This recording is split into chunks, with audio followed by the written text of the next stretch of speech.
Okay, welcome back to the Sports Radio Show. Yes, we started a conversation about the AFCON, and we raised that we're just going to talk briefly about the the countries that will be participating.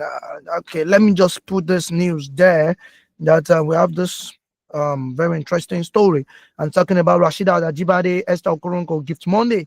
They all make UK Guardian top 100 players in 2025. I think that's a very good one. Last year, non-Nigerian player made that list, but it's a very big one. There's also to add to that Bonmanti, talking about the Spanish player, should be out of the Women's Nation League final. And that's talking about the Barcelona player. She would not be participating for Spain due to injury. Yeah, she suffered a broken leg there, and because of that, she has been ruled out from participating. In the final. Yes, that's talking about Bomati there. For there that she will not be participating for them there in the Nations League final um for a country, Spain. And that's a very sad story there because they'll be playing against Germany, and because of that, she has been ruled out from there. Okay, so we we also have the story of the Nigerian team talking about Siamaka Inadoze. Yes, save of the month for November. When you celebrate grace, grace is grace. Siamaka moved from Paris to London, to UK, to England. That for she joined Brighton FC, Brighton Women's team, and since then she has been performing so well for the team, and she has been rewarded with the save of the month. That's for Chiamaka Inadoze, and I think that's another one for that also. And also, let's also put it there that Precious Dende has been appointed as the Wafubi development manager, while also Muche Nakanu has also she has bid farewell to her club, Raising Louisville, and she's now with she has moved away from there, from her club there, and that's talking about Muche Nakanu. She has left that club in the United States. There, that's Raising Louisville, and that's alongside five other players. She joined them in 2023 from Mexico, signing a 2-year deal with an option of additional year. But she made 19 appearances for them in 2023, starting 7 and scored a first goal on the 31st of May against Chicago Red Star. And that's talking about Kano there. The phone line is open, is 07000 917 917 is 07000 917 917, and also to 2026 ITTF World Team Championship. Nigeria have qualified for the table tennis championship. Yes, in the one that will be played in 2026 in London. There, and that's the story there about it. Okay, let's talk about the AFCON. I want us to talk about that briefly so that we'll be able to focus on the EPL stories, especially the Mohamed Salah story. There, Anslot already said that it's nothing new that Mohamed Salah will be benched or was benched yesterday. But for the AFCON has already started. I want to start with the first group, and yeah, let's just start with the first group. Let's just look at it. For you, Samuel, I know you want to root for Nigeria, but aside from that, which other country are you rooting for? Yeah, AFCON, very very exciting. Apart from Nigeria, I don't know. Maybe What did you say? I didn't get that. maybe DR Congo or Cameroon. I don't have any special I understand you. I don't When have any. somebody beats your club or your country, they've already become your boss. You know, like yeah. So DR Congo or Cameroon actually. So I don't know. I don't have any special thing towards either of those nations, but it'll be interesting to see how they perform. Yeah, yeah. Congo or Cameroon. Dami, from your own end. Dami. Please come again, Jeremiah. Come again with Okay, that. yes, I was saying that which of the country would you like to support aside from Nigeria now? Because I know you always want to like let's say we support Nigeria, but aside from Nigeria, which other Don't country? be so sure. You can't be so sure because I'm in Nigeria doesn't mean that I will automatically support Nigeria. But go ahead. Okay, so which other country will you support ahead of the AFCON? Okay, I think I'm going to go with Senegal. I just like that thing. I I love, like it. I love that. I love that. Senegal and DR Congo they are in the same group, so it's a good one. So you and Sam, you'll be whenever we want to talk about them, you're able to take sides. Sam will take DR Congo, you will take Senegal. I think I, that's will- I fair. will I will not go easy because DR Congo eliminated us from the World Cup qualifiers. Okay. So let's see how far they will go. Yeah, I'm you see, still not recovering from that one. enemy of my nation. I don't know why but for me, I wasn't surprised, honestly. I wasn't surprised that Nigeria won't made it to the World Cup. I wasn't. Okay. Yeah, I just had it like, there's a way by which when you are just very free-minded and you're like, okay, anything can just happen. I wasn't, even in my head, I was like, we do even deserve this thing? Because it was as if we wanted to go through the back door. So when the thing came, even the moment those guys scored, we considered that goal. I just knew that it's over. There's nothing. Because I wasn't even expecting it. The moment we played a draw against South Africa, I was like, that's all. We did not just expect. I just felt like that just all.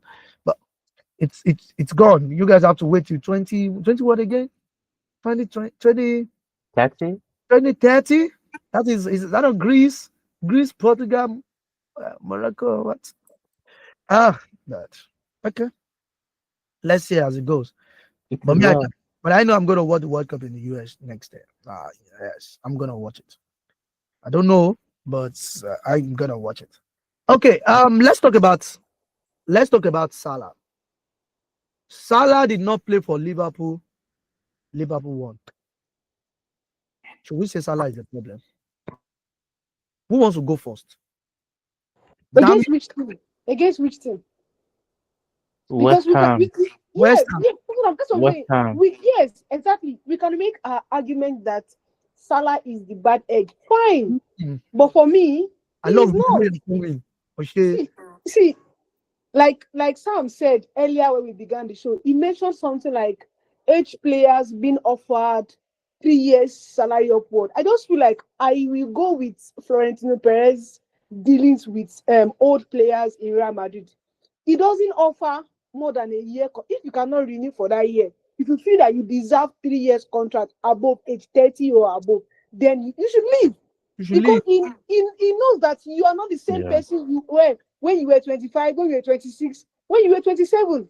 So I think some of what we don't do in England, and it still affects our performances when we meet a team in the La Liga in terms of Champions League final. We tend to suffer. They don't attach the fact that he's a court hero to their dealings. The only club that attach, okay, he's a court hero is, let's assume, Real Oviedo. They promoted last summer from Liga B. They came to La Liga. And if you look at their performances this season, I don't think they have won up to 6 points. Why?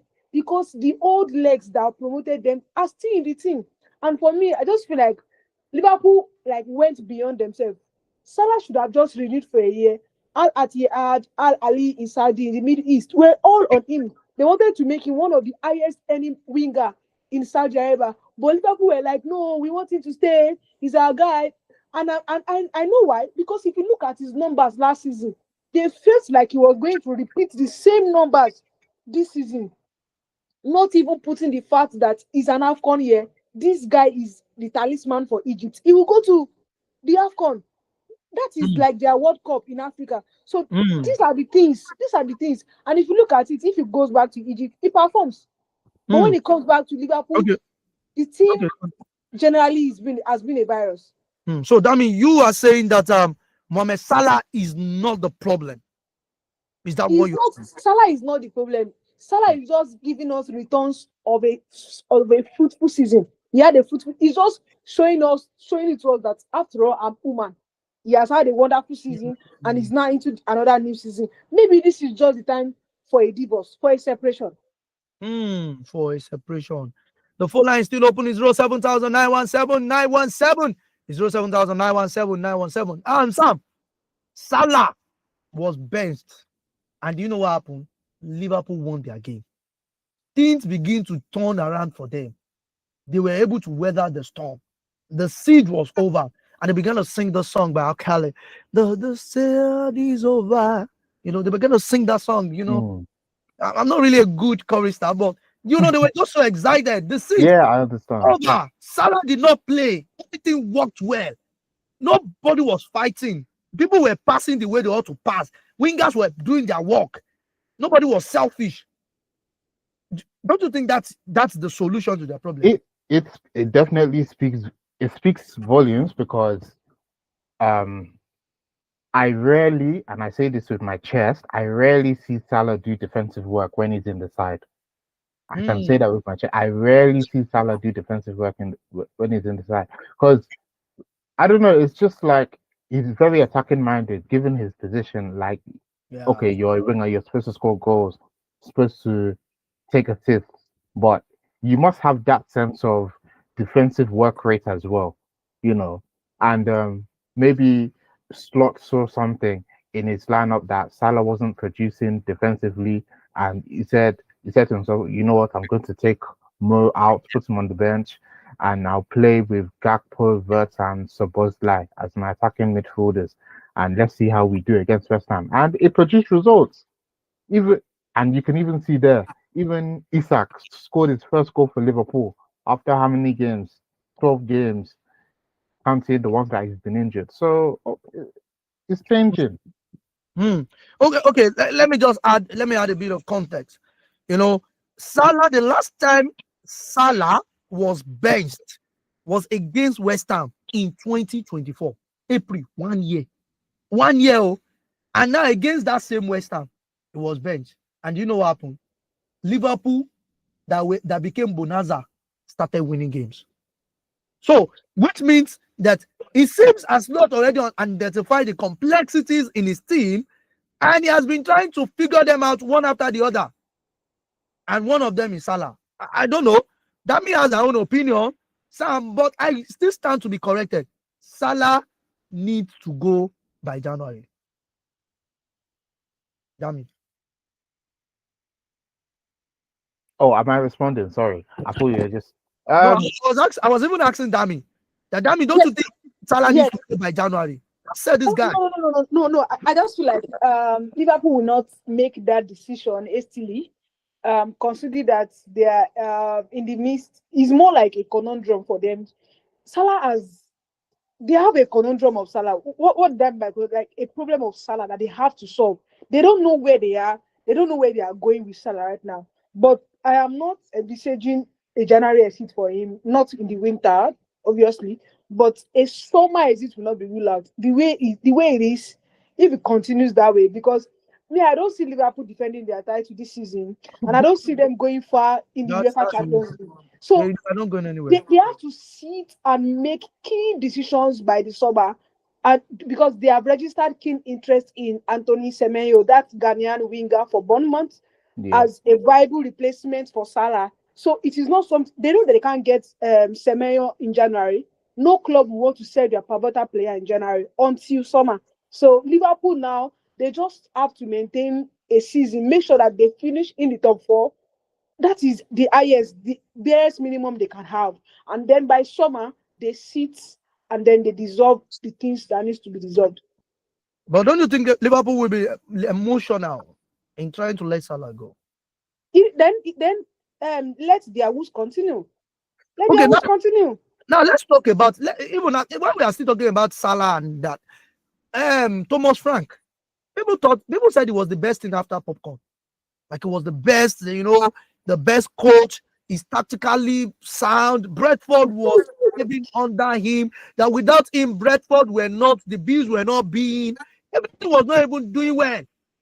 Only for us to bring Thomas Frank from one London club to another London club.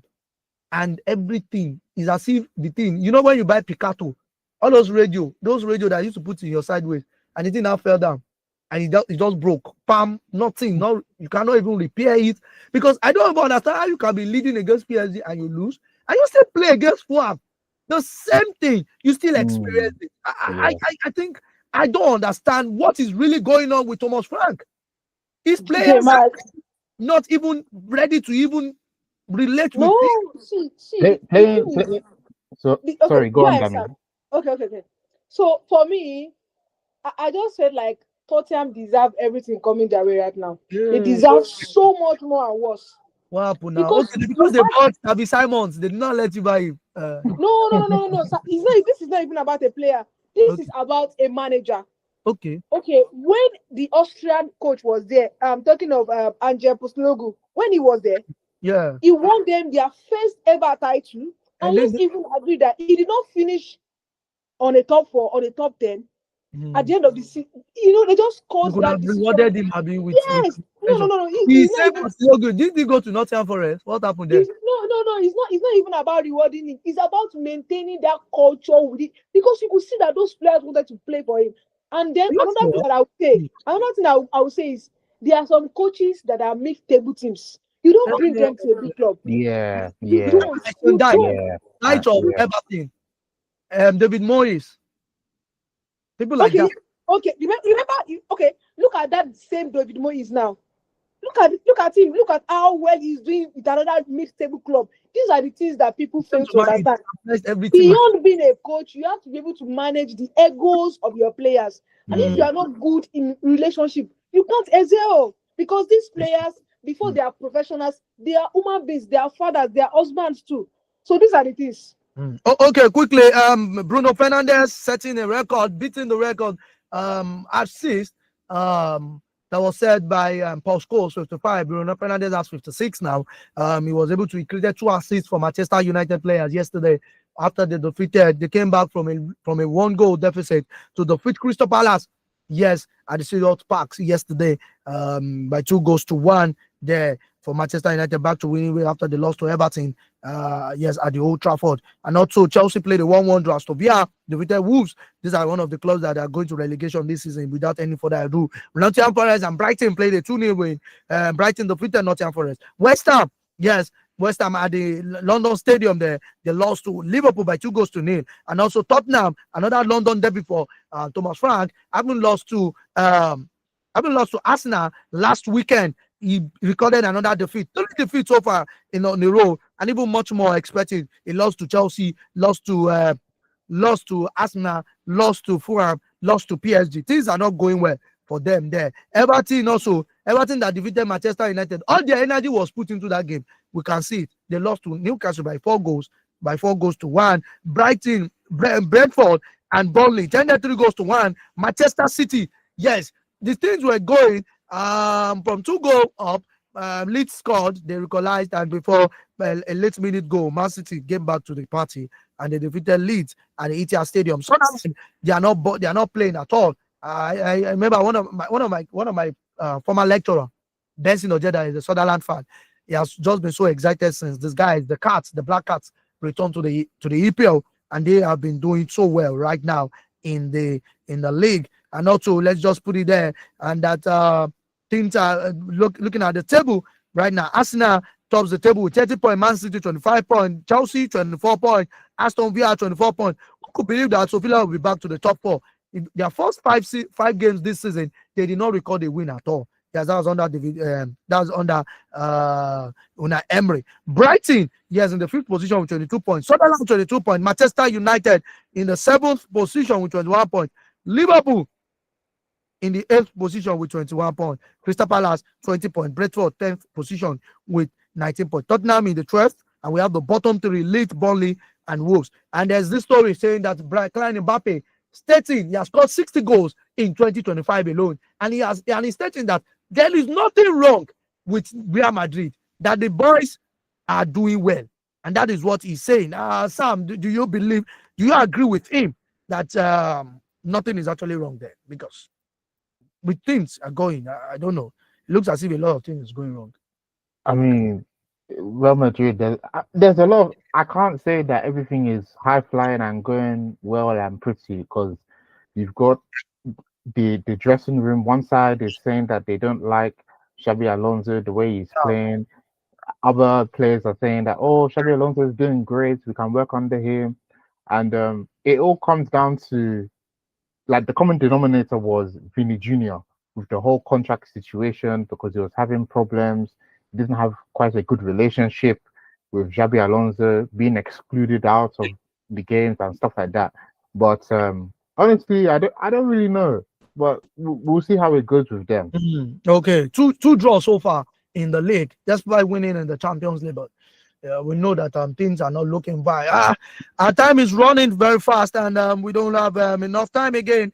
We believe that next Monday we'll go fully into our analysis of the AFCON. AFCON is here upon us. The Super Eagles, that is one thing we want to fight for. A friend of mine reached out to me last week, and he said that and will winning the AFCON be like a succor or a solace to Nigerian fans after due to the fact that the Super Eagles missed the World Cup. And I told him, I said, winning the AFCON doesn't change the fact that we've missed the World Cup. Our mind is still going to be there because it's just going to be like it's going to suspend our, I don't want to call it problems, to when the World Cup starts. I'll be like, oh my God, Nigeria is not playing at the World Cup. Just imagine you're in the United States and you cannot even play the allegiance to any country because your country is not participating where the big boys are. It's so bad. It's so bad. Yeah. Okay. Once again, happy new month. I think we're gonna play a Christmas song. We're just gonna get something to play just to wrap up the program this evening. My guys, thank you so much for joining this evening. Dami and also Sam, thank you so much for joining the show this evening. I know next week again we're gonna do great things next week. God bless Nigeria. God bless everyone.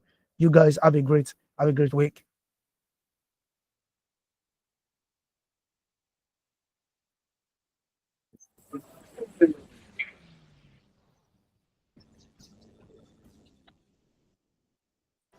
Build a fire